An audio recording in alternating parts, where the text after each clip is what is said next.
Mesdames et messieurs, bonsoir, bienvenue dans cette édition dont voici les principaux titres. À la une, tenue à Conakry de la 24e session du Conseil des ministres de l'Union du fleuve Mano, une vingtaine de ministres des pays membres participent à la rencontre. Dans ce journal également, 600 000 moustiquaires imprégnés pour les populations guinéennes. C'est un don de l'Organisation pour la mise en valeur du fleuve Sénégal, l'OMVS. Il s'inscrit ce don dans la lutte contre le paludisme. Et puis, dernière journée des examens d'entrée en 7e année sur toute l'étendue du territoire national. Dans l'ensemble, aucun cas de fraude n'a été signalé. C'était là les titres, encore une fois, bienvenue à tous. Le président de la République, professeur Alpha Condé, a reçu pour la deuxième fois au palais Sékou Touréa les premiers imams des 33 préfectures plus la zone spéciale de Conakry. Au cours de l'entretien, ils ont discuté de l'évolution de la situation socio-politique du pays. Ibrahim Keïta, bureau de presse de la République. Après le déjeuner offert aux imams et autres responsables religieux, le président de la République, professeur Alpha Condé, a reçu hier mardi en audience les imams, les secrétaires généraux des ligues des 33 préfectures et les 8 inspecteurs régionaux. L'objectif est échanger sur le renforcement du tissu social dans la paix, la concorde et l'amour du prochain. Cela en tenant compte des recommandations du Saint-Coran, venues de la Guinée forestière, de la Haute-Guinée, de la Moyenne-Guinée et de la Basse-Guinée. Ces imams ont eu des échanges avec le chef de l'État. Professeur Alpha Condé a exhorté les uns et les autres à renforcer la sensibilisation des croyants sur les valeurs humaines dans la pratique de la religion musulmane. Selon professeur Alpha Condé, cette religion monothéiste exige de tous un comportement exemplaire dans le renforcement de la paix et de la concorde nationale pour une Guinée tournée vers le développement. Au cours de leur entretien, il était question d'échanger avec les leaders religieux sur les questions liées à la religion, liées au conflit, liées au développement, liées à tout ce qui peut développer notre pays dans la paix, la tolérance et la concorde. Je vous avoue que l'entretien, ça s'est bien passé dans l'amitié, dans la concorde, parce que le président a été ouvert envers tous les leaders religieux et chacun de ces imams, chacun de ces responsables religieux aussi a exprimé librement tout ce qu'il veut dire concernant notre pays, pas seulement au compte de la religion, mais tout ce qui peut développer ce pays. Chacun de ces leaders-là a exprimé ses souhaits auprès du président de la République. Ces audiences ont donc permis au président de la République d'évoquer, en plus de la religion, plusieurs questions d'intérêt national. Et c'est avec joie que le chef de l'État, à la demande d'un imam, a expliqué le contenu de ce tableau qui représente la Guinée plurielle avec ses valeurs culturelles et ses potentialités. Toujours au palais présidentiel, le ministre de l'Agriculture et du Développement rural de la Côte d'Ivoire a été reçu par le chef de l'État. La rencontre entre le professeur Alpha Condé et Mamadou Sangafoua a porté essentiellement sur la coopération dans le domaine agricole entre la Guinée et la Côte d'Ivoire. Compte rendu d'audience, Sanassi Keïta. Le président de la République reçoit le ministre ivoirien de l'Agriculture et du Développement rural en compagnie d'une importante délégation. Les entretiens entre professeur Alpha Condé et Mamadou Sangafoua portent sur le renforcement de la coopération entre la Guinée et la Côte d'Ivoire dans le domaine agricole. À l'issue de l'audience, nous avons pris connaissance de la vision du président de la République, le professeur Alpha Condé, en matière agricole, et nous sommes assurés que nous pourrons mettre l'expérience de notre pays au service de la Guinée pour promouvoir cette coopération dans le domaine agricole de façon générale. Et comme je le disais, vous savez bien, nous avons les mêmes conditions pédoclimatiques. Tout ce qui pousse en Côte d'Ivoire pousse nécessairement en Guinée, peut-être même mieux. Et nous sommes venus avec des techniciens, notamment nos techniciens en matière de recherche, nos techniciens en matière d'encadrement agricole et bien sûr nos techniciens en matière d'élevage. Donc c'est avec un réel plaisir que nous sommes ici au Palais et nous voulons dire merci au président de la République, au gouvernement et au peuple guinéen.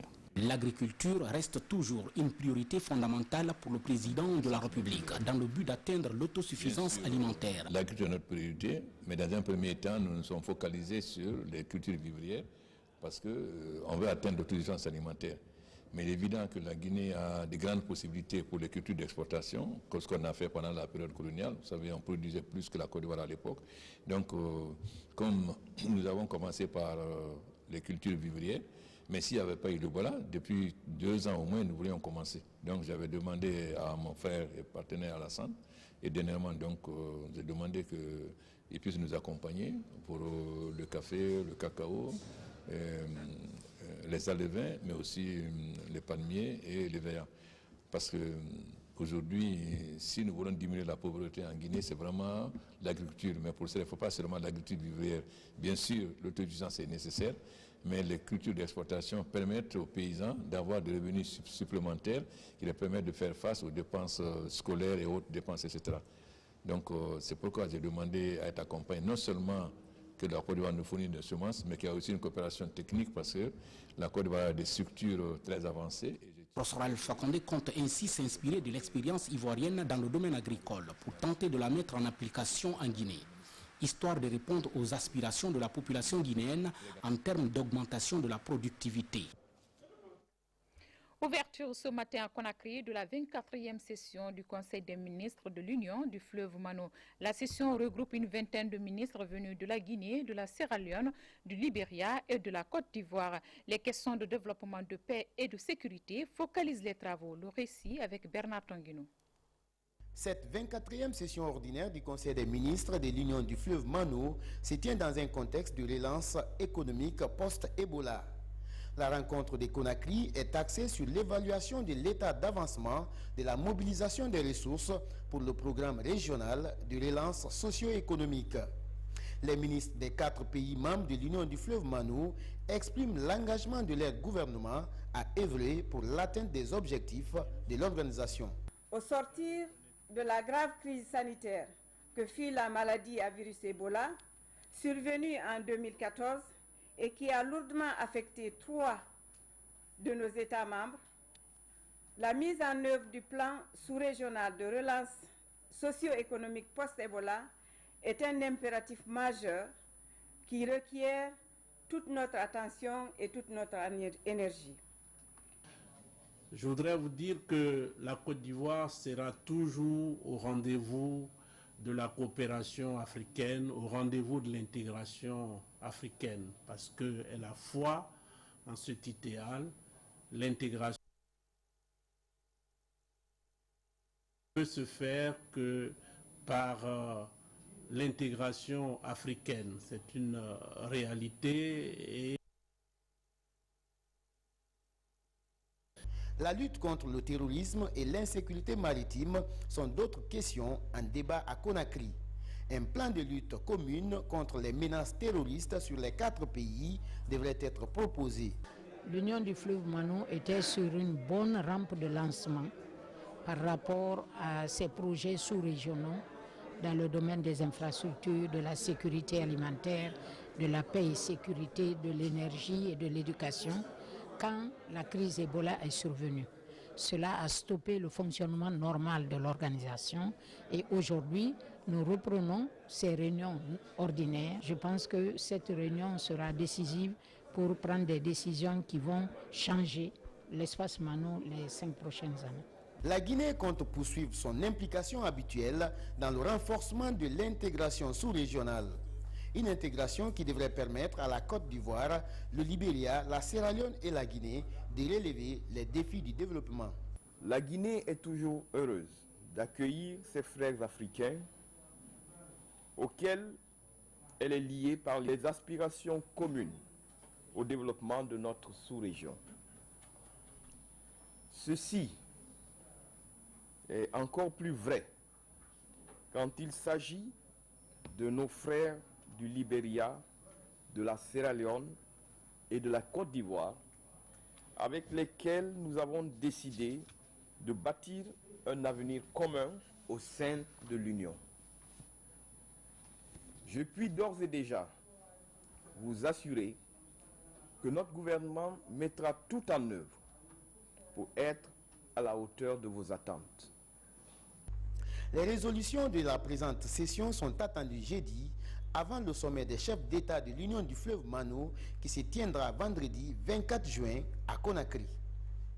Le chiffre du jour, 40 millions de dollars, c'est le montant mis à la disposition du ministère des Finances pour appuyer plusieurs secteurs socio-économiques du pays. La signature de cet accord s'est déroulée hier entre le gouvernement guinéen et la Banque mondiale. Des précisions dans ce reportage de Boubacar Ba. C'est un accord de financement qui porte sur 40 millions de dollars destiné à soutenir la relance post-Ebola à travers la promotion des réformes dans les secteurs clés comme la santé, l'agriculture, l'énergie, les mines, les finances, les passations de marché et les audits internes et externes. L'économie guinéenne, à l'instar de plusieurs autres pays, a subi des chocs endogènes et exogènes ces 3 dernières années. Apparition de la maladie à virus Ebola et la baisse poussée du prix des matières premières. C'est dans ce cadre que s'inscrit cet accord de la Banque mondiale qui vient ainsi soutenir les efforts du gouvernement pour inverser la tendance. Mon souhait est celui qu'une attention forte soit maintenue sur la poursuite des réformes afin que ces réformes servent de base à consolider les présupposés pour nous, à la fois pour la banque et les autres bailleurs qui font de l'appui budgétaire pour continuer à mettre à votre disposition des appuis fongibles dans les années à venir. Ce que nous pouvons dire, c'est vous assurer des efforts que l'État va continuer à déployer pour mettre en œuvre les réformes en cours, ainsi que de nouvelles réformes, de manière à vraiment asseoir un cadre stable, un cadre qui promeut la relance de la croissance pour une croissance robuste et soutenable sur le moyen terme. Signalons que la Banque mondiale compte intervenir dans le même cadre d'ici à 2017 si les clauses de ce présent accord sont respectées. Par ailleurs, la Banque mondiale a procédé ce matin à l'évaluation du portefeuille des projets financés par son institution. De 2013 à nos jours, la Banque mondiale est passée de 198 millions de dollars à 480 millions de dollars, soit le double des financements antérieurs. On reviendra plus en détail sur cet élément dans nos prochaines éditions d'information. En bref, au port autonome de Conakry, Mamadou Bassankon passe le témoin à la nouvelle directrice du port, Haïga Hawa Keïta. Passage de témoin également entre le directeur général adjoint et la nouvelle promue à ce poste, Aïssata Haribou. Une nomination qui renforce la dynamique de féminisation dans l'administration publique. Les 2 femmes aux commandes du port autonome de Conakry ont été donc installées dans leurs nouvelles fonctions avec pour mission redorer le blason de cet établissement portuaire. Adjara Ramatoulaye Touré nous dresse leur portrait. Suivi. Ancienne secrétaire générale du ministère du Commerce, Hawa Keïta est la nouvelle directrice du port autonome de Conakry. Diplômée d'études supérieures en comptabilité et gestion de l'université Gamal Abdel Nasser de Conakry, Madame Hawa Keïta a fait ses classes au sein du corps des inspecteurs des services, finances et comptables de la promotion Mohamed V. Depuis sa nomination, elle est focalisée sur les défis à relever. Le port de Conakry, mon ambition, c'est d'en faire un port concurrentiel à l'image des ports de la sous-région. Et ensuite, il y a déjà des dispositions qui sont prises. Je vais les poursuivre et les renforcer et prendre de nouvelles dispositions, engager des réformes au niveau du port, des réformes qui permettront non seulement au port de Conakry d'améliorer, d'être dans la gestion moderne et une gestion efficace et efficiente. Ensuite, je m'emploierai à créer au sein du port autonome de Conakry une dynamique de travail qui implique tous les acteurs, tous les travailleurs d'abord, en synergie de travail, et ensuite tous les acteurs du système portuaire. Dans sa tâche, Hawa Keïta sera secondée par une autre dame. Madame Touré Aïssata Haribou est une juriste qui maîtrise le sérail du port autonome de Conakry. Ce que nous préconisons aujourd'hui, c'est de renforcer la sécurité et la sûreté des installations portuaires.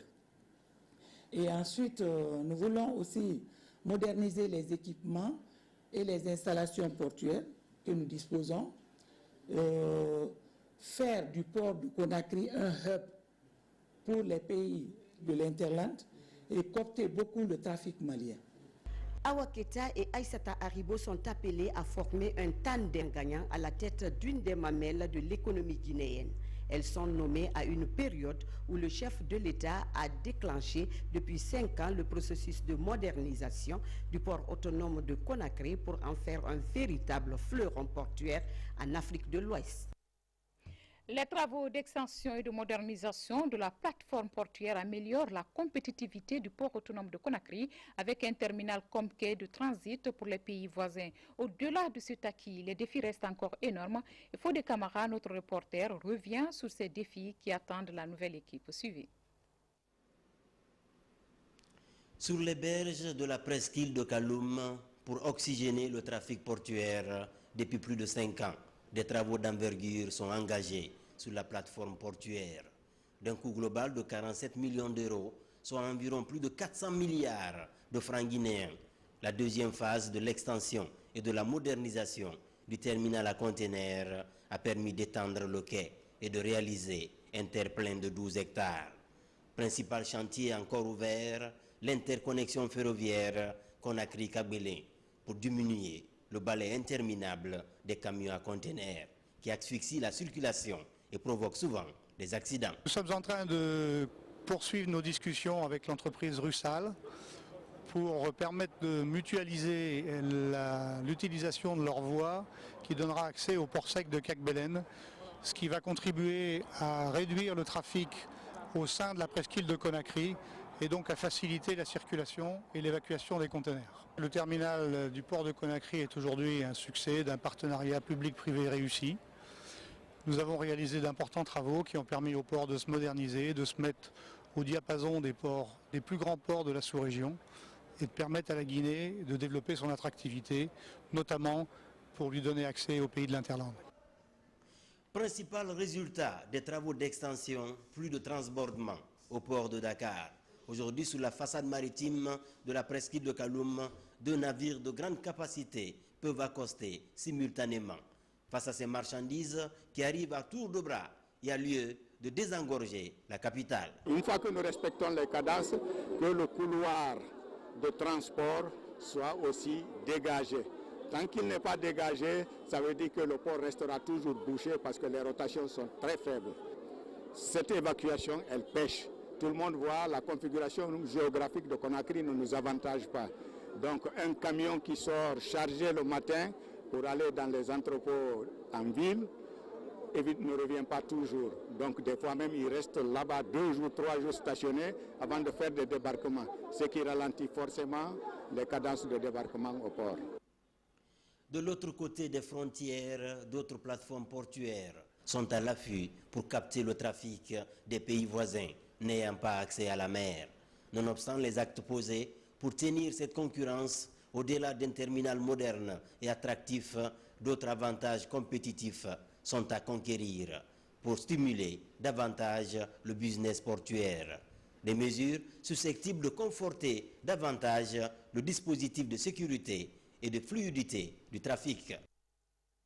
Autre sujet dans ce journal, lutte contre le paludisme. L'Organisation pour la mise en valeur du fleuve Sénégal, l'OMVS, offre des moustiquaires à la Guinée. Ce sont au total 600 000 moustiquaires imprégnés et c'est un don qui s'inscrit au compte du projet paludisme du ministère de la Santé. Nabi Kamara. Si sa mission principale consiste à valoriser le fleuve Sénégal par la production de l'énergie électrique et la distribution de l'eau, l'OMVS ne néglige pas le problème sanitaire le long du bassin. Cette organisation sous-régionale est engagée dans les 4 pays membres à lutter contre le paludisme. C'est dans ce cadre qu'elle a commandé par pays 600 000 moustiquaires imprégnés. Et je suis heureux aujourd'hui de vous remettre officiellement, au nom de l'OMVS, les 600 000 moustiquaires que l'OMVS offre à la Guinée, d'une valeur à peu près 20 milliards de francs guinéens. Alors nous voudrons insister sur le fait que c'est un don et que tous les bénéficiaires, chaque bénéficiaire doit l'utiliser et qu'il n'est interdit de les vendre. Ce don est perçu comme une volonté affirmée des autorités de cette organisation régionale d'éradiquer définitivement le paludisme le long du bassin du fleuve Sénégal. L'OMVS, à travers le PJ, s'est distingué dans notre pays. Ceci C'est une tranche, un lot, n'est-ce pas, parmi tant d'autres que nous avons déjà enregistrés. Nous saurons remettre ce lot de 600 000 moustiquaires. C'est extrêmement important par le temps qui court. Nous vous réaffirmons ici que ces moustiquaires seront correctement utilisés, ciblant notamment les femmes enceintes et les enfants de moins de 5 ans, qui sont les tranches d'âge indispensables à la survie d'une communauté. Ce sont au total 2 400 000 moustiquaires imprégnés qui ont été répartis dans les 4 pays membres de l'OMVS, à savoir la Guinée, le Mali, la Mauritanie et le Sénégal. La société civile guinéenne reçoit la convention de coopération transfrontalière. Constituée de 17 articles, cette convention, dite convention de Niamey, porte sur la gestion des frontières entre les pays voisins pour une bonne cohabitation. Lamine Camara nous en dit plus. En 2012, une convention sur la coopération transfrontalière a été adoptée au Niger par 15 pays africains. Cette convention de Niamey devait être soumise aux députés des pays membres pour ratification. À Conakry, les autorités en charge des frontières prennent le devant pour expliquer le contenu de cette convention aux représentants de la société civile. À travers cette rencontre, ces acteurs vont s'approprier les 17 articles de ce document afin qu'ils s'impliquent dans la gestion des problèmes frontaliers. L'esprit de la coopération permet sans doute d'impliquer la société civile dans le processus de délimitation, dans le processus d'information, dans le processus de sensibilisation. Le but de cette coopération transfrontalière est de renforcer les relations de bon voisinage et de prévenir d'éventuels conflits pouvant surgir entre les collectivités voisines. Ces acteurs de la société civile sont les mieux indiqués pour identifier et pouvoir résoudre les différents frontaliers. L'initiative est vivement appréciée. Il faut avoir une coopération efficace entre les administrations des deux côtés de la frontière pour respecter les droits qui existent depuis longtemps, même si la frontière, disons, coupe un peu les réalités des villages sur place. Ça, c'est un exemple, bien sûr, de la nécessité d'avoir une bonne coopération transfrontalière. La société civile est un acteur transversal dont le champ d'action est élargi à tous les aspects de développement durable. Sa collaboration avec l'État dans les questions frontalières permet de toute évidence d'aider à pacifier toutes les questions frontalières à relents conflictuels.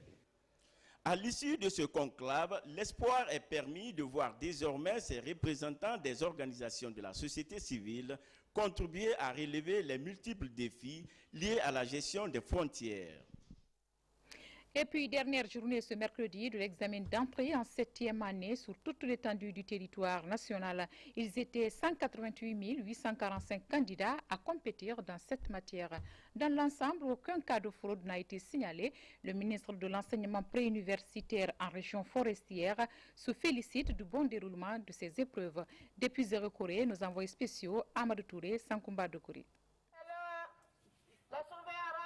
Il est midi lorsque la présidente du centre d'examen, Mamadou Konaté, annonça la fin des épreuves ici à Zérekoré. C'est la joie pour les 29 810 candidats de la région forestière. Les examens sont très bien passés. Oui. J'ai eu la moyenne en calcul. J'ai fait très bien les dictées. La géographie, presque tous les élèves qui sortaient, qui pleuraient.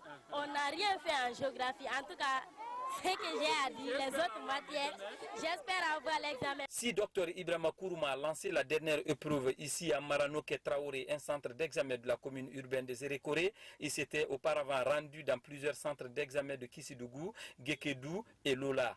Dans ces différentes localités, le ministre a salué l'organisation. Les parents d'élèves aujourd'hui sont avec nous, ils ont compris qu'il faut laisser les élèves composer, il faut laisser les élèves étudier correctement. Et ma tournée quand je la fais, me rassurer moi-même de ce qui se passe, mais aussi dire à tout le monde qu'on n'a pas besoin d'être à Conakry pour être admis, peut être dans le dernier village. Si on a le niveau, on passe. Et ma présence dans différents villages que nous avons traversés amène les parents d'élèves, amène les élèves et les enseignants eux-mêmes à comprendre qu'il n'y a pas de spécificité dans l'évaluation des différents élèves. Le département de l'enseignement préuniversitaire et de l'alphabétisation promet 2 semaines à partir de ce jour pour la publication officielle de tous les résultats de l'examen d'entrée en 7e année. Par contre, à Conakry, cette dernière journée a été marquée par le renvoi de 2 candidats de la salle d'évaluation par les fondateurs. Motif évoqué, le non-paiement des frais de scolarité, un acte condamné par la direction communale de l'éducation de Matoto. Explication, Komara Moussa. L'école primaire Aïchaba au quartier Yimbaya. Dans ce centre, 521 candidats devaient passer l'examen du certificat d'études primaires. Contre toute attente, 2 élèves de 2 écoles privées ont été empêchés par les fondateurs de passer les évaluations le premier jour.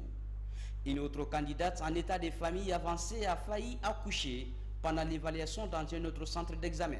Le premier jour, nous avons enregistré beaucoup d'absences et jusqu'au jour d'aujourd'hui, il y a ces absences. Mais parmi ces absences, il y a 2 filles qui sont revenues qui nous ont dit que leurs cartes ont été bloquées par leurs fondateurs pour le non-paiement de la scolarité. Le premier jour, en rédaction et en géographie, les enfants n'ont pas composé. On ne les a pas donné leur carte parce que les parents n'avaient pas payé la scolarité. C'est seulement quand la scolarité a été payée le second jour que les enfants sont venus se présenter. Ce comportement des 2 fondateurs d'école irrite le directeur communal de l'éducation de Matoto. Ibrahima Kalilou Konaté promet de punir sévèrement ces agissements dès qu'il reçoit le rapport final de l'évaluation. Dans la commune, aucun cas de fraude n'a été enregistré. Les candidats tous gays estiment que les sujets étaient à leur portée, même s'ils se souviennent encore de la première journée avec l'épreuve de géographie. Je suis très heureuse que les examens se sont bien passés. Mais le lundi, on était très serré par la géographie. Bon, on nous a donné les sujets de 11e année, la première question. Beaucoup de gens n'ont pas eu la chance de répondre à la question. À l'école primaire d'Équipé, 370 candidats provenant de 5 écoles ont été évalués. Les candidats quittent les salles avec beaucoup d'espoir. Déjà, au secrétariat du centre, les surveillants s'activent à mettre en ordre les copies pour leur acheminement à la direction communale de l'éducation de Ratouma, où doit se dérouler la correction des épreuves. Pompiste comme métier, autrefois qualifié de sous-métier entre griffes, le métier de pompiste est devenu de nos jours un métier d'avenir. De nombreux jeunes qui se sont lancés dans sa pratique il y a plus d'une décennie connaissent aujourd'hui une amélioration dans leur carrière.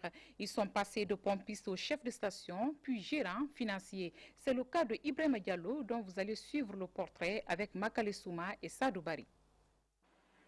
C'est un métier que beaucoup n'envient pas. Et pourtant, le métier de pompiste peut bien nourrir son homme. Ibrahima Diallo en sait quelque chose. Arrivé stagiaire à la station Total de Kamayenne en 1999, il est pompiste 6 mois après.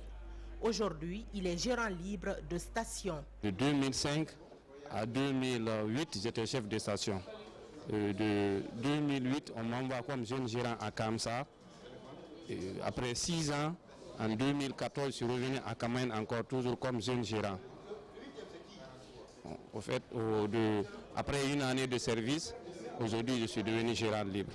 Pour réussir son parcours, Ibrahima a bénéficié du programme Jeunes Gérants expérimenté par Total Guinée. 8 autres jeunes ont bénéficié du même programme. La promotion Jeunes Gérants, disons, c'est un emploi. C'est un emploi et ça encourage les jeunes à travailler. Parce que disons que c'est le fruit du travail, de ce qu'on a fait comme effort. C'est ce qu'on a récolté aujourd'hui. Bien avant, j'ai commencé à Dogomé. De Dogomé, 2 ans après, on m'a envoyé à Dagola. Mais tous les passants de Conakry Kankan ou bien de Conakry Dingraï, ils sont tous témoins qu'à Dagola, le carburant ne manque pas. En Guinée, plus de 140 stations totales sont gérées par des jeunes que rien ne prédestinait à une brillante carrière.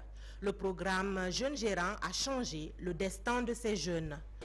Nous identifions des jeunes gens, des hommes, des femmes qui ont un potentiel de se développer parce qu'ils ont envie de bien travailler.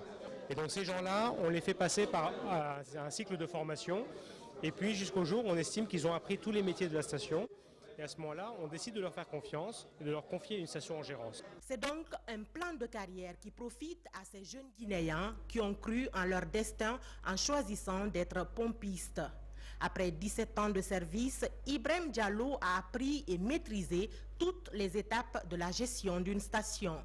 Leader dans son secteur, il est confiant en l'avenir. Mesdames et messieurs, ainsi prend fin cette édition. Plaisir a été pour moi de vous servir. Passez une excellente soirée.